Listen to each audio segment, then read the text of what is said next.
Welcome to our devotional study in the book of Daniel.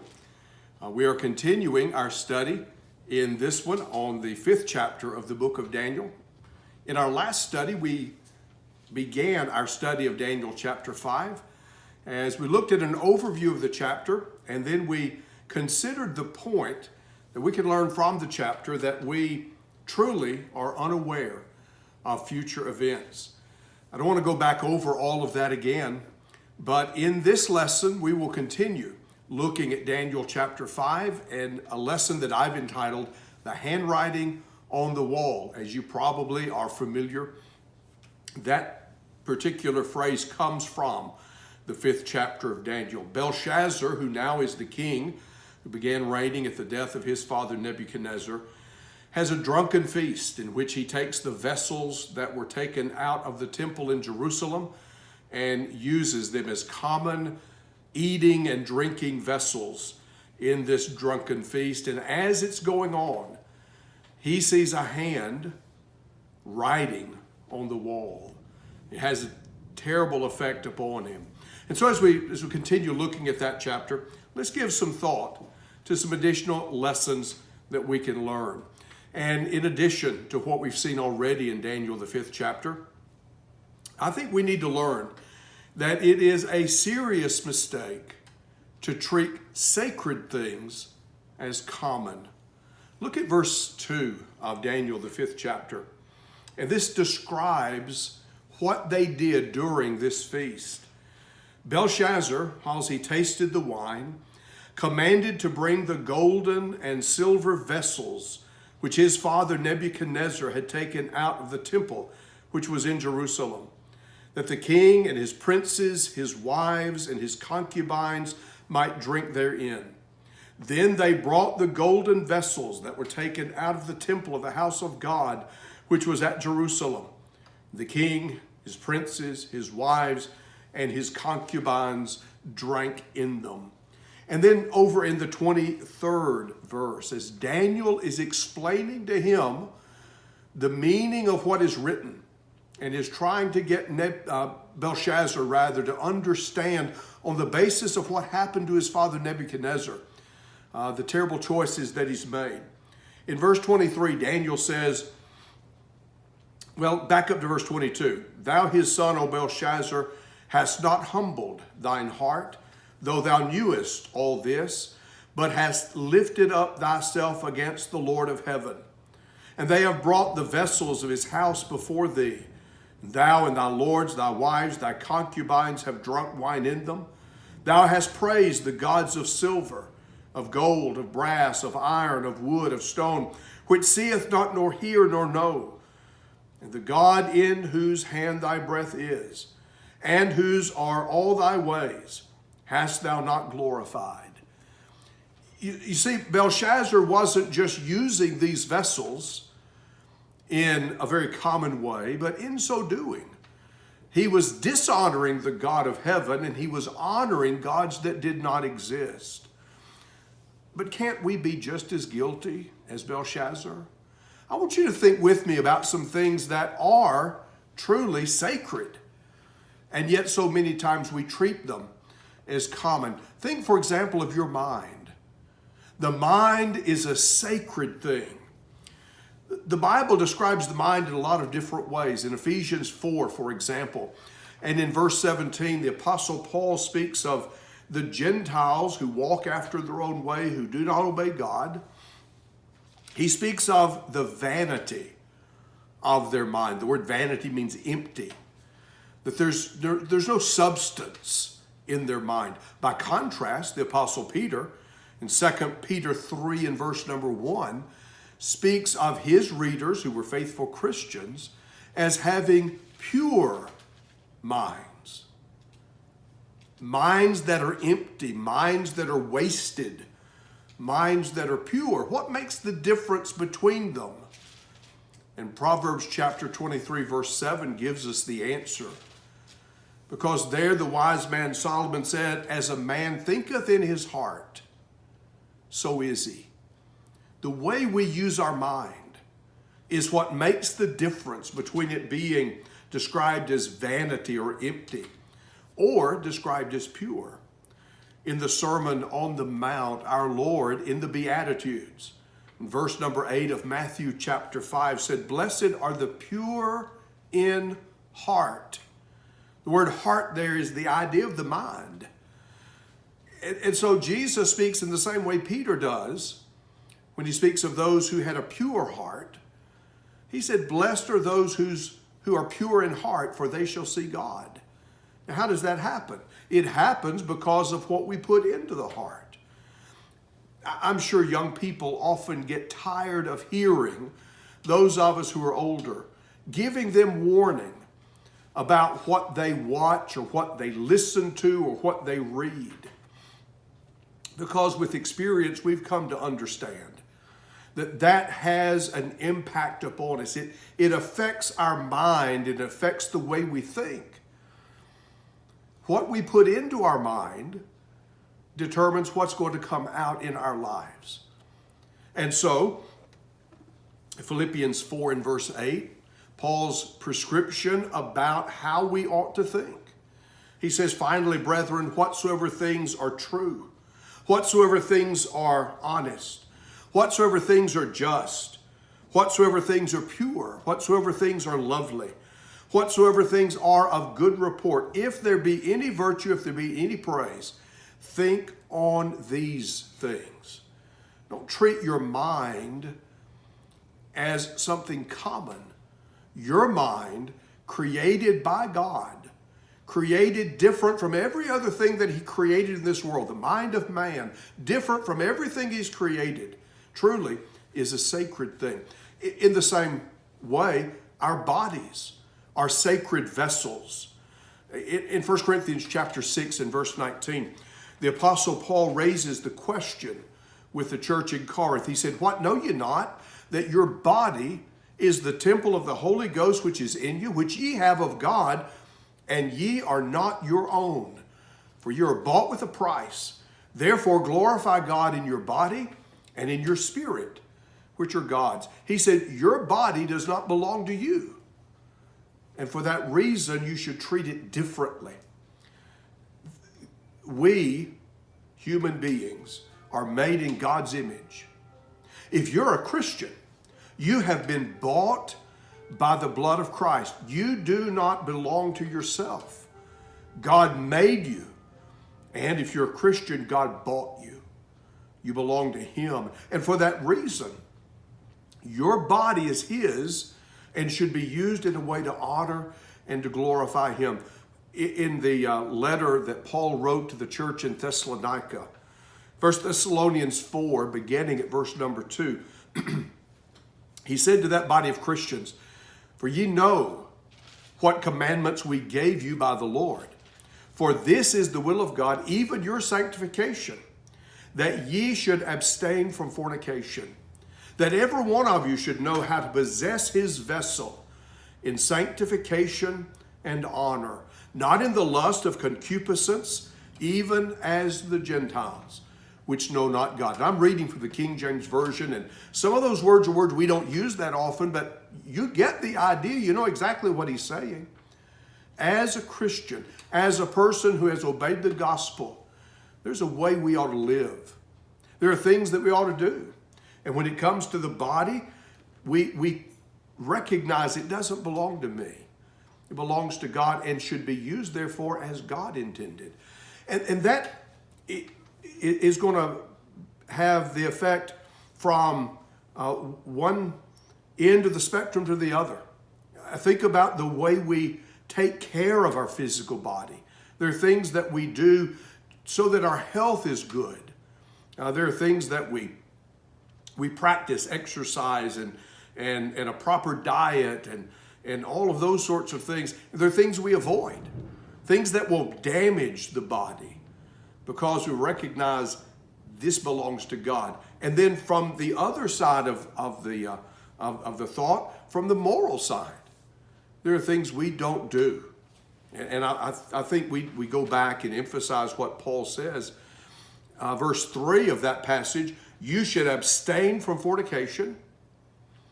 Verse 4, that every one of you should know how to possess his vessel, The vessel there refers to the body in sanctification and honor. And back in the letter to the church at Corinth, Paul emphasized that one joined with a harlot becomes one body.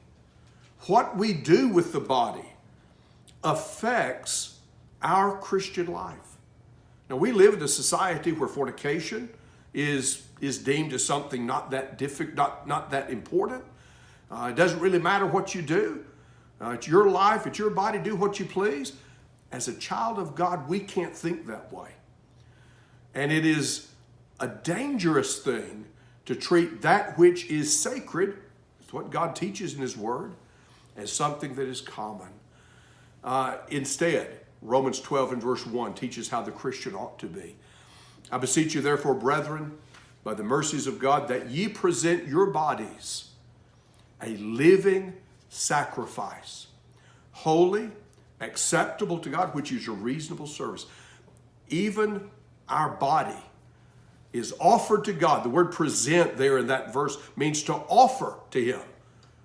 Here is my body, Lord, use it as you see fit.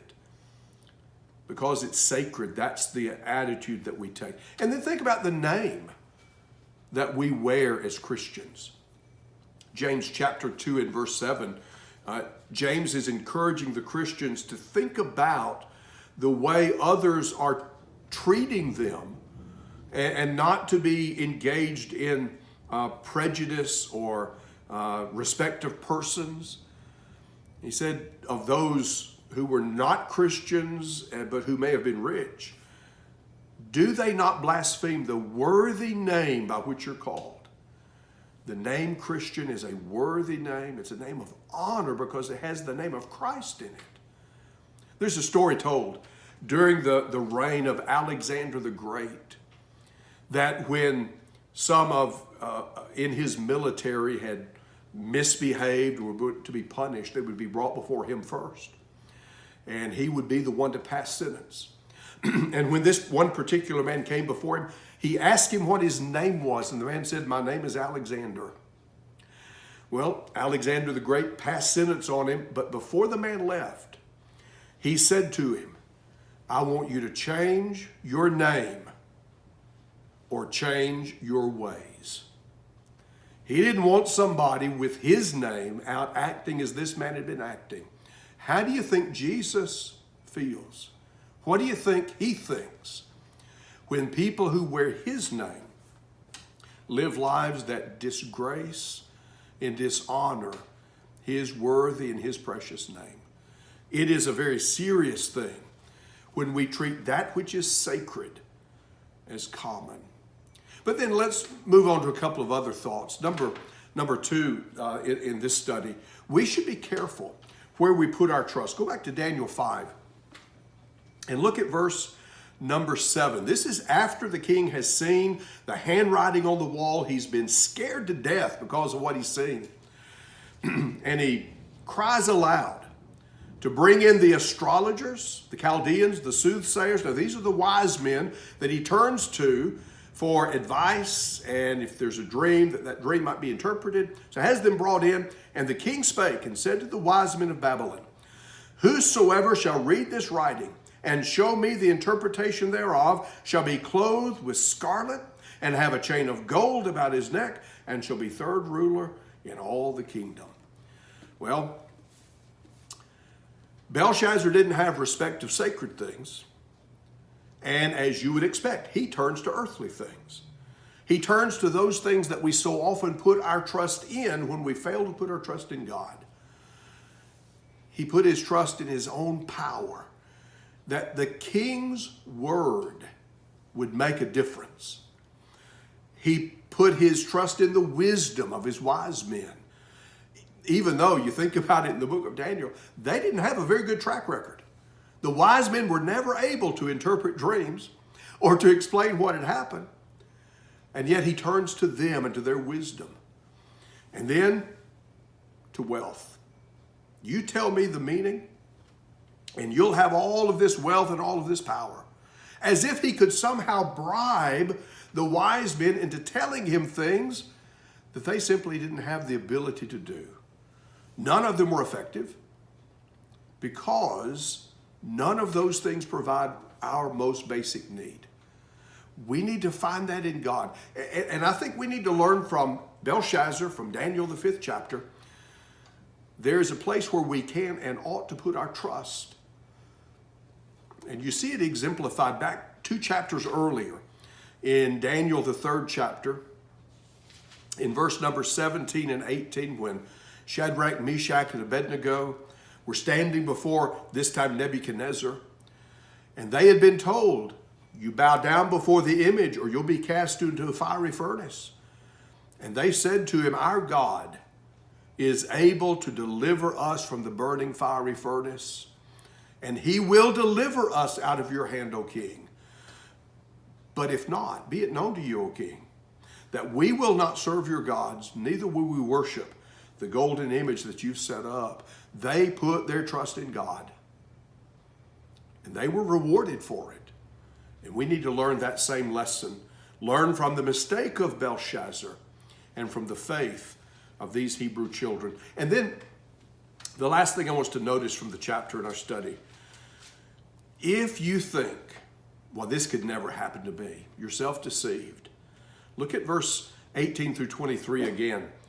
And I'm not going to take the time to read it, but I want you to give thought to it. Here's where Daniel goes back and reminds Belshazzar of what happened to Nebuchadnezzar back in the 4th chapter, when he lost his mind and he lived like an animal because he failed to give honor to God. He would not humble himself before God. If you'll remember back in chapter 4, he's surveying the city of Babylon, and all this great Babylon that I have built for my own name. And at that moment, all of that happened to him. And Daniel says, Belshazzar, you didn't learn that lesson. And so many times, how many times have you heard it? Maybe you said it yourself. Well, that couldn't happen to me. I mean, the situation we're in right now with this COVID-19 thing, how many times do we think, well, that's off in New York, or that's in a big city, or that's somewhere else, and that's not going to happen to me. Well, hopefully it will not, but it could. And the things that happen to others that I think, well, that could never happen to me. Listen to Galatians chapter 6 and verse 7, where the Apostle Paul says, be not deceived, God is not mocked. For whatsoever a man soweth, that shall he also reap. And when you see those words at the beginning of that verse, be not deceived. Here's what you need to think every time you see those words. I need to apply what's about to be said to me and not everybody else. Because what a man sows shall he also reap. I understand that that's the case. But it's also true in my life. And when we fail to apply it in our own lives, then we're deceived. And like Belshazzar, we're headed for trouble. In verse number 6 of Daniel 5, the king's countenance was changed. This is after he saw that hand writing on the wall and his knees knocked. He was scared to death. Verse 6, his countenance was changed, his thoughts troubled, the joints of his loins loosed, his knees smote one against another. In verse number 9, the king Belshazzar was greatly troubled, his countenance was changed in him, and his lords were astonished. He sobered up, but he sobered up too late. And so that's where each one of us can be if we are self-deceived. Now I want you to look real quickly. Verse 25 beginning, Daniel interprets the dream, or not the dream, but rather the writing for him. Verse 25, this is the writing that was written. And these are the words that were written on the wall. Mene, mene, tekel, upharsin. And then Daniel says, here's the interpretation. Mene, God has numbered thy kingdom and finished it. Tekel, thou art weighed in the balances and art found wanting. And then Perez, the kingdom is divided and given to the Medians. Belshazzar, it's over. And that's where you and I will be if we likewise neglect God. That night began in revelry, partying, a drunken party with no thought of tomorrow. And for Belshazzar, there was no tomorrow. Look at verse 30. In fact, the last two verses of the chapter. In that night was Belshazzar, the king of the Chaldeans, slain. And Darius the Median took the kingdom, being 62 years old. Belshazzar didn't live to see tomorrow. The Bible teaches us, boast not thyself for tomorrow. You do not know what a day will bring forth. And so we need to live our lives with the understanding that any day, any night could be our last. And we need to learn these lessons from the handwriting on the wall so that we will be prepared when such an event occurs. I encourage you, go back, read again Daniel, the 5th chapter, and give emphasis to these lessons we can learn from the handwriting on the wall. Until our next study, may God bless.